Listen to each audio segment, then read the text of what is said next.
Sobre la movilidad, pero ahora tenemos a Ricardo Delgado, economista, está en línea, le agradecemos el contacto y la primera pregunta es la inflación del 7%, la proyección, su mirada y después hablamos de presupuesto. Delgado, gracias por el contacto de nuevo. ¿Qué tal, Hugo? Buen día, ¿cómo les va? Bueno, el dato de ayer, no por esperado, no deja de ser muy preocupante. Claramente, incluso estuvo por encima de lo que en algunos casos se daba en términos, digamos, de las expectativas privadas. Sí. Claramente muestra que el gobierno ha fracasado en materia de lucha contra la inflación. Estamos ya acercándonos a las puertas de los 3 dígitos.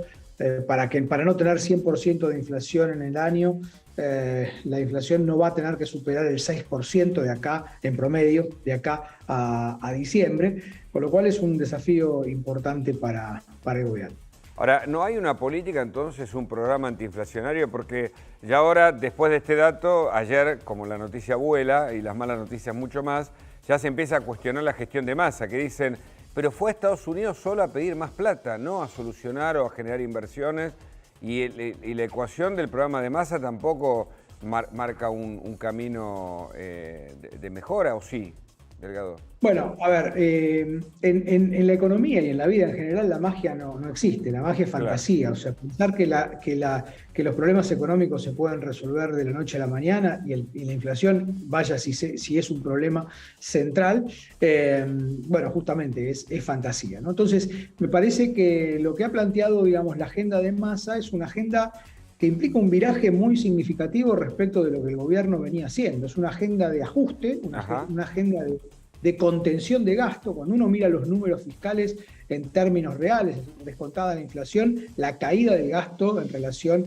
a los meses anteriores es muy significativa. Eso va a implicar menor emisión hacia adelante y probablemente, en tanto y en cuanto se sostenga esta política y haya credibilidad y haya reservas en el Banco Central, una cantidad importante de cosas que hoy todavía están en duda, puede ser que la tasa de inflación se modere. Ahora, ¿vamos a ir a inflaciones como las que tiene el primer mundo? Aún con este mundo inflacionario va a ser muy difícil. O sea, este gobierno no va a terminar con una tasa de inflación muy baja y de hecho los primeros anticipos del presupuesto del año que viene así lo indican, ¿no?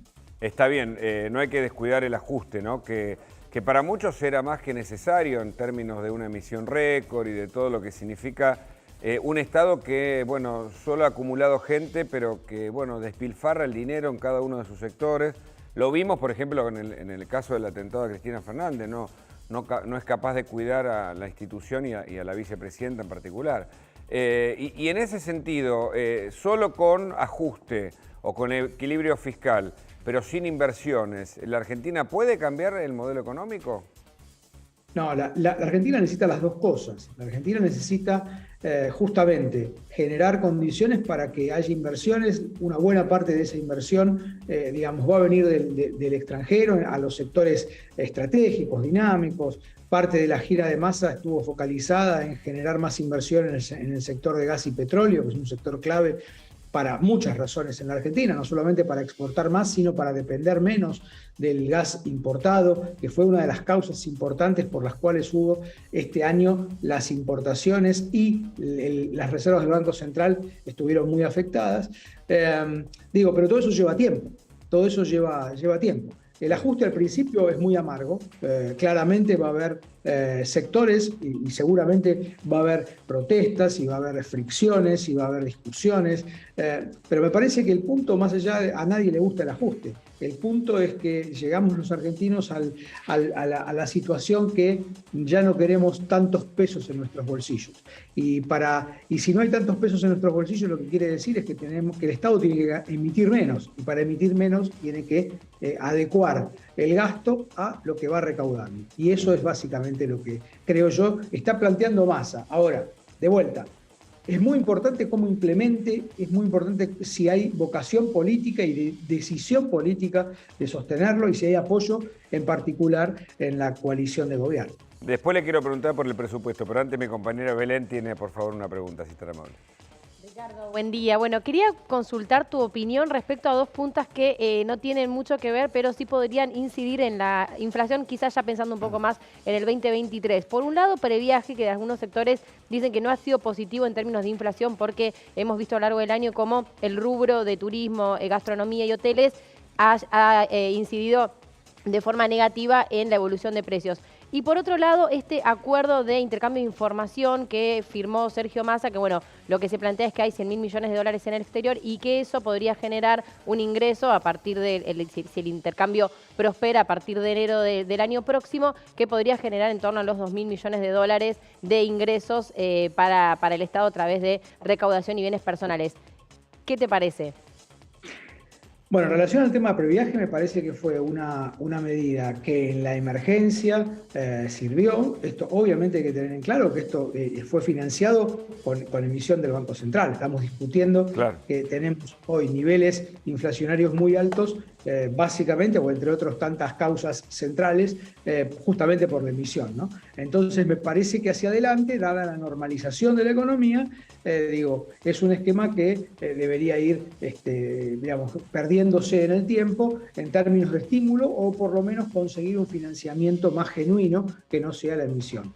Por el lado del intercambio de información fiscal, bueno, es una práctica internacional. Yo creo que hay, digamos, demasiada expectativa en que por lo menos el año que viene esto genere un ingreso significativo para el Estado, pero todo lo que tiene que ver, a mi juicio, con el blanqueamiento, con la necesidad de formalizar, digamos, los stocks, los ahorros de los argentinos en el exterior, me parece bienvenido. Ahora, me parece que Estados Unidos, si no hay una razón judicial, una investigación en curso, no va a ceder datos bancarios que son parte de su esquema financiero. Esto es lo que se cree.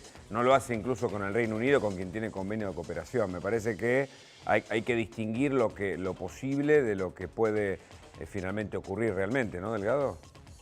Es así, por eso planteaba que va a ser muy difícil que se obtengan resultados fiscales importantes o que el Estado, digamos, piense recaudar mucho a partir de esa vía, ¿no? Y la última, sobre el presupuesto que prevé ya una inflación del 60%, ¿es lógico o con un déficit del 1,9%?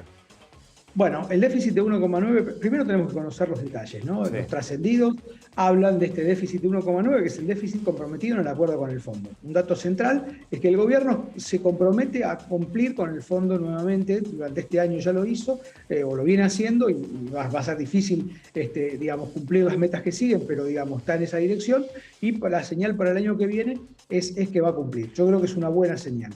60% de inflación, hoy me parece todavía una meta muy ambiciosa, pero por suerte no pusieron 30, como fue el presupuesto del año pasado, que finalmente no fue aprobado, ¿no?